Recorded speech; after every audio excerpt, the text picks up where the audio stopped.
नमस्कार, मैं हूं देवेंद्र त्रिपाठी और आप देख रहे हैं मौसम तक चैनल। पूरे भारत में 29 जुलाई को कैसा रहेगा मॉनसून का प्रदर्शन, हम इस बुलेटिन में जानेंगे क्योंकि ये नेशनल वेदर बुलेटिन है। और सबसे पहले आपसे मेरा रिक्वेस्ट है कि अगर अभी तक आपने इस चैनल को सब्सक्राइब नहीं किया है तो ज़रूर कर लीजिए और बेल आइकन पर भी क्लिक कर लीजिए ताकि मेरे हर वीडियो आप तक पहुंचते रहें। और अगर आपको वीडियो में दी गई जानकारियां ठीक लगें तो लाइक और शेयर करना ना भूलिएगा वीडियो के आखिर में। और इस समय मौसमी सिस्टमों की बात अगर हम करें तो जो सिस्टम लो प्रेशर के रूप में बना था बंगाल की खाड़ी में, वो आगे बढ़ते हुए अब गंगीय पश्चिम बंगाल और इसके आसपास के हिस्सों पर पहुंच गया है। और ये सिस्टम इसी तरह से आगे बढ़ता रहेगा पश्चिमी और उत्तर पश्चिमी दिशा में।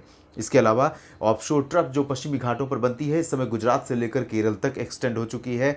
एक साइक्लोनिक सर्कुलेशन उत्तरी पाकिस्तान और इससे सटे भागों के ऊपर है और इससे एक ट्रफ लाइन जो है वो गुजरात तक बनी है। तो कई सारे मौसमी सिस्टम हैं और साथ ही साथ आप जानते हैं कि उत्तर भारत के मैदानी क्षेत्रों से लेकर बंगाल की खाड़ी तक मानसून की अक्षीय रेखा लगभग इस तरह से बनी हुई है और मानसून की अक्षीय रेखा के पैरेलल ही ये लो प्रेशर सिस्टम आगे बढ़ेगा। और यही वजह है कि पूर्वोत्तर भारत, पूर्वी भारत और मध्य भारत के कुछ इलाकों में तथा उत्तर भारत के तमाम क्षेत्रों में अच्छी बारिश हो रही है और आने वाले समय में भी मानसून का प्रदर्शन इन भागों में जारी रहने की संभावना है। इन सिस्टमों के बीच और इन परिस्थितियों के बीच में कैसा रहेगा मौसम का मिजाज, आइए इसकी बात करते हैं। शुरुआत करेंगे पूर्वोत्तर भारत के क्षेत्रों से, क्योंकि जो वर्तमान सिस्टम है उसका इम्पैक्ट अभी पूर्वोत्तर भारत पर बना हुआ है, आज भी है, 28 जुलाई को भी और 29 जुलाई को भी रहेगा। हालांकि जब धीरे धीरे सिस्टम आगे बढ़ जाएगा तो इसकी जो एनर्जी है इसके साथ साथ मूव करेगी और नॉर्थ ईस्ट इंडिया में एक्टिविटी थोड़ा सा रिड्यूस हो जाएगी। हालांकि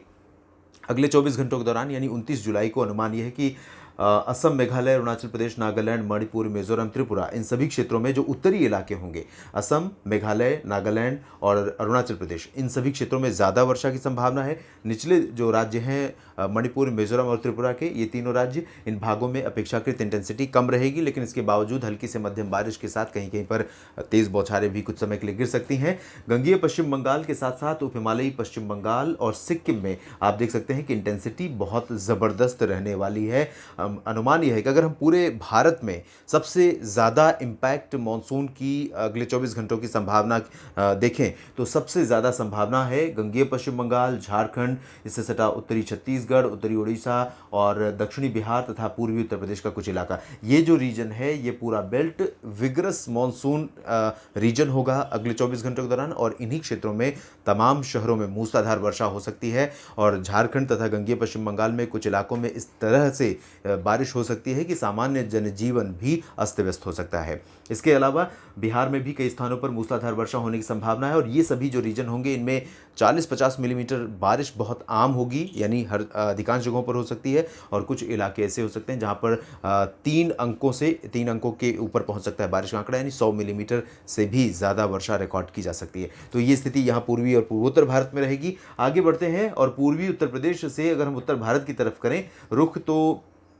पूर्वी उत्तर प्रदेश में वाराणसी और प्रयागराज से लेकर ये देखिए इंटेंसिटी आज की तुलना में कल 29 जुलाई को बढ़ रही है और यहाँ पर पूर्वी उत्तर प्रदेश में कई इलाकों में मूसलाधार मानसून वर्षा होने की संभावना है। और जैसा कि मैंने पहले भी बताया था, नेपाल, उत्तरी उत्तर प्रदेश और बिहार के तमाम क्षेत्रों में जब बारिश बढ़ जाती है, लगातार मानसून एक्टिव रहता है और ऑफशोर जो मानसून ट्रफ है, एक्सिस ऑफ मानसून ट्रफ है, उत्तरवर्ती होती रहती है, तब जो उत्तरी क्षेत्रों से आने वाली नदियाँ हैं, चाहे उत्तर प्रदेश हो या बिहार, इन दोनों राज्यों में नदियां उफान पर हो जाती हैं, खतरे के निशान से ऊपर बहने लगती हैं और नदियों के आसपास के जो गांव हैं, आसपास रहने वाले जो लोग हैं, उनके लिए, उनके जीवन के लिए चुनौती बढ़ जाती है। तो यही स्थिति पैदा होने वाली है। पहले से ही जो एहतियाती उपाय आप कर सकते हैं आप ज़रूर करें, क्योंकि जो नदियों के किनारे बसे गाँव हैं उनमें मुश्किलें बढ़ने वाली हैं। क्योंकि ये जो बारिश का स्पेल है, आपको बता दूं कि ये सावन की पहली लगातार सावन की शुरुआत से ही जिस तरह से मानसून ने सक्रियता दिखाई है इन भागों में, अनुमान यह है कि कम से कम अगले 4-5 दिनों तक इन भागों में बारिश की ये झड़ी इसी तरह से लगी रहेगी और लगातार मैं अपडेट करता रहूँगा इसी तरह से अलग अलग बुलेटिन्स के माध्यम से। तो यहाँ पर सतर्क रहने की बहुत ज़रूरत है। वेस्ट यूपी की तरफ रुख करें तो यहाँ पर जो डेफिशिएंसी थी बारिश में, धीरे धीरे अब वो रिड्यूस होने लगी है, क्योंकि ऑन एंड ऑफ अच्छा स्पेल बारिश का यहाँ पर दर्ज किया जा रहा है। तो इस तरह की स्थितियां अगले कुछ दिनों तक यहां पर भी बनी रहेंगी और वेस्ट यूपी में हम मेरठ की बात करें या बरेली की, शाहजहाँपुर की बात करें या अलीगढ़, आगरा, मथुरा की, इन सभी जगहों पर और गौतम बुद्ध नगर, बुलंदशहर, इन सभी इलाकों में अधिकांश जगहों पर मध्यम से भारी मानसून वर्षा हो सकती है।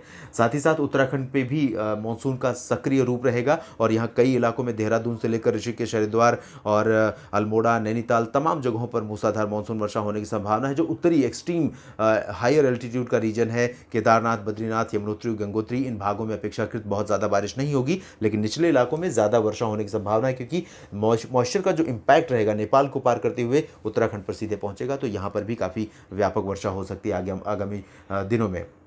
हिमाचल प्रदेश में भी काफ़ी अच्छी वर्षा होने की संभावना है और जम्मू कश्मीर में आज आपने सुना ही कि सुबह के समय कई जगहों पर बादल फटने की घटनाएं हुई। किश्तवाड़ में सबसे ज़्यादा इम्पैक्ट रहा और इसकी वजह से कुछ लोगों की जान भी चली गई है। बादल फटने की घटनाएं यानी कि मूसलाधार बारिश का सिलसिला काफ़ी देर तक थमता नहीं और इसकी वजह से निचले इलाकों में, जो निचले पहाड़ों से सटे निचले इलाकों में तलहटी में बसे गांव या शहर या कस्बे हैं, उन पर जब ये फ्लैश फ्लड का कहर आता है तो बिल्कुल प्रलय की तरह लेकर अपने साथ चलता है और इसी वजह से लोगों की जान के लिए मुसीबत पैदा हो जाती है। तो यहाँ पर इस तरह की घटनाएं आने वाले दिनों में 4-5 दिनों के दौरान बहुत आम होंगी। यहाँ पर भी आपको अलर्ट पर रहना होगा और उत्तराखंड में लगातार बारिश बढ़ने के कारण गंगा और यमुना नदियों में भी जलस्तर बढ़ेगा, तो उत्तर प्रदेश और बिहार पर भी इसका इम्पैक्ट पड़ेगा। गिलगित बाल्टिस्तान, मुजफ्फराबाद से लेकर लद्दाख का ये जो रीजन है, इन भागों में भी बहुत रेयर बारिश हो रही है इस समय। लद्दाख में बहुत कम बारिश होती है, लेकिन इस समय मानसून की सक्रियता यहाँ पर भी दिखेगी और कई जगहों पर वर्षा हो सकती है। मैदानी क्षेत्रों में देखें तो पंजाब, हरियाणा, दिल्ली और राजस्थान का ये जो पूर्वी क्षेत्र है, आप देख सकते हैं यहाँ पर ये जो रीजन है पूरा, यहाँ अभी भी बारिश हो रही है इस समय भी और पिछले 48 घंटों से काफ़ी अच्छी वर्षा रिकॉर्ड की गई हरियाणा में, पंजाब में, दिल्ली में, राजस्थान के कुछ पूर्वी इलाकों में। तो इसी तरह का मौसम यहाँ पर रहेगा। पहले भी 2-3 दिन पहले ही हम लोगों ने अनुमान लगाया था कि इस तरह की स्थितियाँ बनने वाली हैं और कई जगहों पर मूसलाधार मानसून की यहाँ पर परिस्थितियाँ विकसित हो सकती हैं और ऐसा ही हो रहा है, क्योंकि इस समय जो कंडीशंस है, चाहे वो अरब सागर की तरफ से मॉइस्चर का हो या बंगाल की खाड़ी का, और ओशनिक के साथ साथ एटमॉस्फेरिक कंडीशंस भी फेवरेबल हैं यहाँ पर काफ़ी अच्छी बारिश देने के लिए। चूरू, गंगानगर, हनुमानगढ़, बीकानेर तक यहाँ पर बारिश हो सकती है। जैसलमेर, जोधपुर का जो रीजन आपको ड्राई दिख रहा है, यहाँ पर पूरी तरह से ड्राई वेदर नहीं रहेगा, क्योंकि एक ट्रफ बनी हुई है पंजाब से लेकर गुजरात के बीच में और इस ट्रफ के साथ साथ मॉइस्चर आगे बढ़ रहा है। तो मॉइस्चर का इम्पैक्ट गुजरात को पार करते हुए राजस्थान पर भी पहुँच रहा है। तो राजस्थान का जो पश्चिमी इलाका है वो पूरा ड्राई कैसे रह सकता है? यहाँ पर भी बादल आएंगे, कुछ बारिश भी हो सकती है, लेकिन इंटेंसिटी, ये कह सकते हैं इंटेंसिटी यहाँ पर बहुत अधिक नहीं रहने वाली। लेकिन पूर्वी राजस्थान का पूरा क्षेत्र व्यापक वर्षा वाला हो सकता है। जयपुर में भी मूसलाधार वर्षा रिकॉर्ड की जा सकती है और हरियाणा में भी आप देख सकते हैं, हरियाणा का जो दक्षिणी हिस्सा है और पश्चिमी हिस्सा है, जहाँ पर बारिश बहुत कम हो रही थी दक्षिण पश्चिमी भागों में, यहाँ पर बहुत इम्पैक्ट रहेगा मानसून का और कई इलाकों में ज़बरदस्त बारिश रिकॉर्ड की जाएगी। राष्ट्रीय राजधानी दिल्ली में एज यूजुअल घने मानसूनी बादल छाए रहेंगे, काली घटाओं के बीच रिमझिम फुहारों के साथ साथ कहीं कहीं पर और कुछ समय तेज़ बारिश का झोंका भी यहाँ पर आ सकता है। इसके बाद मध्य भारत की तरफ चलेंगे तो देखेंगे कि गुजरात में इंटेंसिटी बहुत ज़्यादा नहीं रहेगी। उत्तरी गुजरात में बारिश की इंटेंसिटी कम होने की वजह से लोग यहाँ पर परेशान हैं। सौराष्ट्र में बारिश कम होने के चलते लोगों की परेशानियाँ बढ़ी हैं, खासतौर पर किसानों की मुश्किलें बढ़ी हैं, क्योंकि इस समय फसलों को बहुत अधिक ज़रूरत है पानी की। तो यहाँ पर आपको बता दूँ कि अगले 24 घंटों के दौरान भले ही आपको हल्की बारिश मिले, लेकिन 24 घंटों के बाद इंटेंसिटी बढ़ने वाली है, मानसून की कंडीशंस इंप्रूव होने वाली है गुजरात के ऊपर, तो बारिश यहाँ पर कई ज़िलों में बढ़ जाएगी। फिलहाल दक्षिणी गुजरात में, दक्षिण पूर्वी गुजरात में कुछ स्थानों पर सूरत से लेकर दक्षिण क्षेत्रों में हल्की से मध्यम बौछारें गिर सकती हैं। मध्य प्रदेश में पश्चिमी और पूर्वी इन दोनों क्षेत्रों पर मानसून के बादल बने रहेंगे, मानसूनी हवाएं चलती रहेंगी। पश्चिमी दिशा से यहाँ पर हवाओं का इम्पैक्ट रहेगा, काफ़ी अच्छा मॉइस्चर इनपुट रहेगा।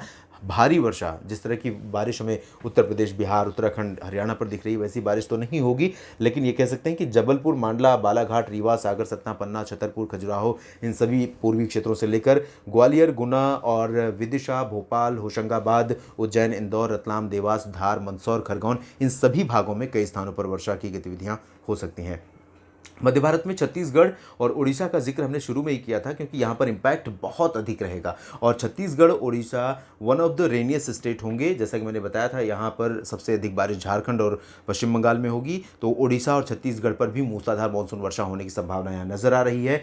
महाराष्ट्र में, विदर्भ में बारिश बढ़ रही है। अनुमान यह है कि नागपुर, वर्धा, यवतमाल और आसपास के तमाम जिलों के साथ सभी जगहों पर मध्यम से भारी मानसून वर्षा हो सकती है। मराठवाड़ा और मध्य महाराष्ट्र में हल्की से मध्यम, कोंकण गोवा में मध्यम से भारी वर्षा जारी रहने के आसार हैं। दक्षिणी प्रायद्वीपीय भारत का रुख करें तो तेलंगाना के उत्तरी क्षेत्रों में यहाँ कई दिनों के बाद काफ़ी अच्छी बारिश के संकेत बन रहे हैं, संकेत मिल रहे हैं, और ये जो सपोर्ट है मॉइस्चर का अरब सागर की तरफ से, उसकी वजह से यहाँ पर बारिश होगी। तो हैदराबाद के उत्तर उत्तर में, यानी कि रामागुंडम, खम्मम से लेकर जो उत्तर पूर्वी इलाका है, इन भागों में कई जगहों पर मध्यम से भारी वर्षा रिकॉर्ड की जा सकती है। उत्तरी तटीय आंध्र प्रदेश में भी कई जगहों पर बारिश होने की संभावना है। इसके अलावा बारिश गोवा से लेकर तटीय कर्नाटक और केरल में कई जगहों पर रिकॉर्ड की जाएगी। मध्यम से तेज इंटेंसिटी होगी। आंतरिक कर्नाटक में और दक्षिणी तेलंगाना, आंध्र प्रदेश के रायलसीमा और दक्षिणी तटवर्ती क्षेत्रों और तमिलनाडु, इन सभी जगहों पर मॉइस्चर ज़रूर रहेगा। उमस परेशान करेगी, हवाओं में नमी का स्तर ज़्यादा ज़रूर रहेगा,